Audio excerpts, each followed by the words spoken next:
Imam Al-Ghazali dalam Ihya Ulumuddin dan Minhaj Al-Abidin menekankan bahwa tafakur alam adalah pintu pertama bagi seorang hamba dalam mengenal Allah.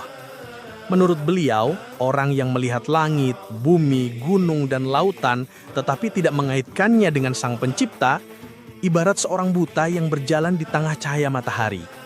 Tafakur alam baginya adalah gerbang menuju ma'rifatullah, karena disitulah hati bertemu dengan tanda kebesaran Allah yang nyata. Sayyid Qutb dalam Fi Zilal Al-Quran menegaskan bahwa ayat-ayat Allah tidak hanya tertulis dalam mushaf, melainkan juga terbentang di langit dan bumi. Menurutnya, seorang muslim yang tidak tafakur alam berarti berpaling dari ayat Allah yang paling jelas. Ia menafsirkan surah Ali Imran 190-191 dengan menggambarkan bagaimana keteraturan langit dan bumi adalah undangan untuk berpikir tentang Sang Pencipta. Beliau mengingatkan, orang yang lalai dari tafakur hanya akan menikmati indahnya ciptaan tetapi kehilangan makna, sehingga jiwanya hampa. Tafakur alam, kata Kutub, melahirkan kedamaian karena jiwa merasa bernaung dalam bayangan Allah. Tanpa itu, manusia mudah terseret materialisme dan sekularisme, melihat alam hanya sebagai benda mati tanpa ruh.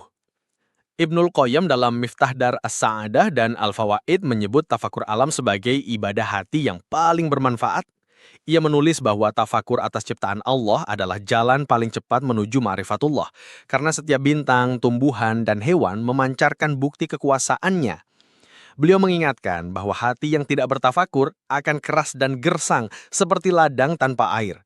Tafakur alam baginya melahirkan cahaya iman, menghidupkan rasa cinta kepada Allah, dan menumbuhkan rasa takut akan murkanya.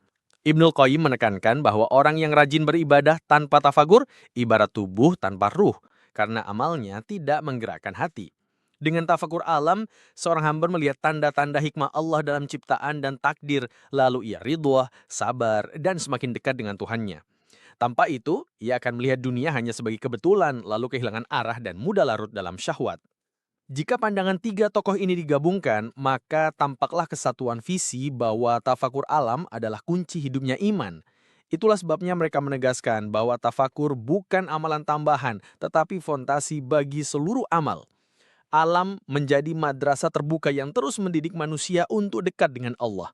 Siapa yang berpaling darinya, berarti berpaling dari tanda-tanda kebesarannya. Kesimpulannya, tafakur alam menurut Al-Ghazali, Sayyid Qutb, dan Ibnul Qayyim adalah ibadah hati yang menentukan hidup matinya iman. Tanpa tafakur, hati menjadi gelap, jiwa kosong, dan amal kering dari makna.